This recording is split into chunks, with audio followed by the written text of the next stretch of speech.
महिमा श्री राधा रानी की। एपिसोड 10। अब तक आपने देखा और सुना कि मधु और कैटब के सम्मुख आकाश में एक ज्योति पुंज प्रकट होता है और उन्हें तप करने का निर्देश देता है।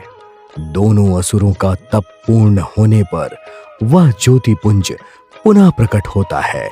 अब आगे देखिए।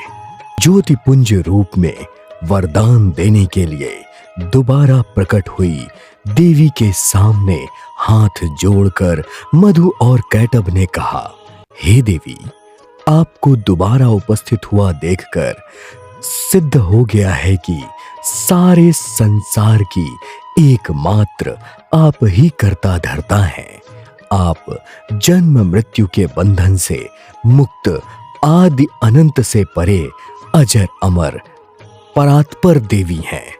तब ज्योतिपुंज रूपी देवी ने कहा, हे मधु कैटब, तुम दोनों शीघ्र ही अपना मनचाहा वर मांगो, मैं पूर्ण करूंगी।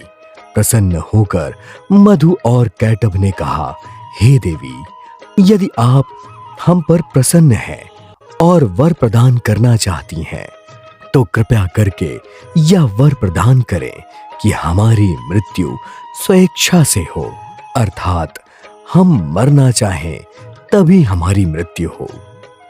तथास्तु, अर्थात ऐसा ही हो, कहकर ज्योतिपुंज गायब हो गया। उसके बाद मधु ने भयंकर अट्टहास किया।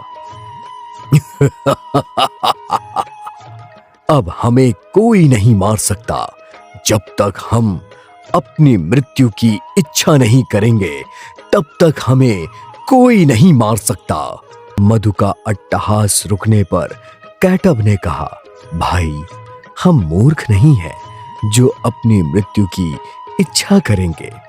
और कैसी मूर्ख है वो देवी जो बिना विचार किए ही हमें इच्छा मृत्यु का वर प्रदान करके चली गई। कैटब के चुप होते ही मधु ने कहा, इस तरह तो एक प्रकार से हम दोनों अमर हो गए।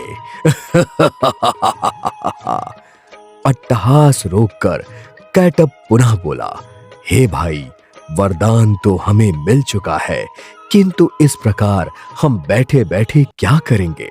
अतः हमें कोई ऐसा शत्रु ढूंढना चाहिए जिससे हम युद्ध कर सके।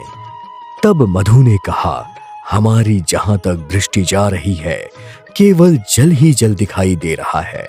इस अथाह जल राशि में हमारा शत्रु कहां से आएगा? तभी विशाल कमल पुष्प पर विराजमान ब्रह्मा जी पर कैटब की दृष्टि पड़ी।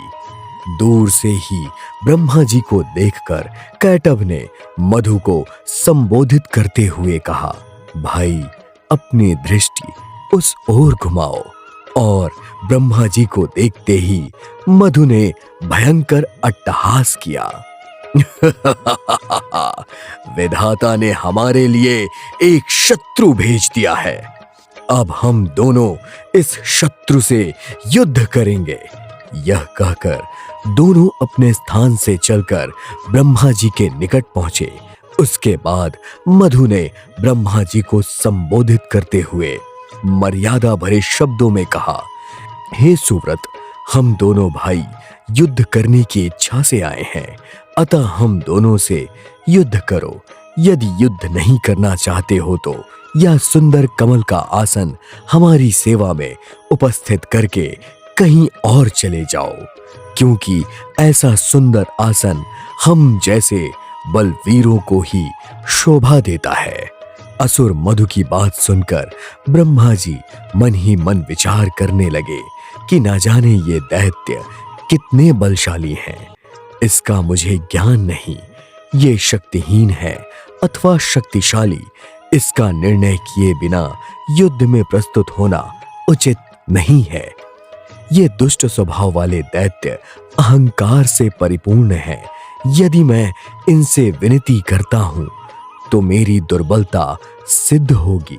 उचित यही होगा कि मैं क्या ब्रह्मा जी ने मधु और कैटब से युद्ध किया अथवा मधु और कैटब ने ब्रह्मा जी का कमल आसन छीन लिया? देखिए अगले एपिसोड में धर्म सिनेमा YouTube चैनल पर।